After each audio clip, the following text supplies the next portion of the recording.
મેળામાં સોમવારે રાત્રે માનવ મહેરામણ ઉમટી।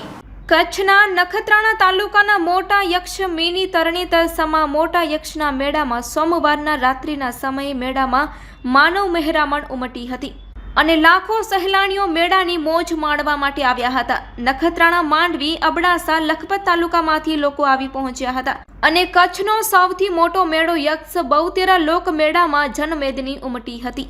Report by Premji Baliya, Kutchkar TV news, Moti Virani.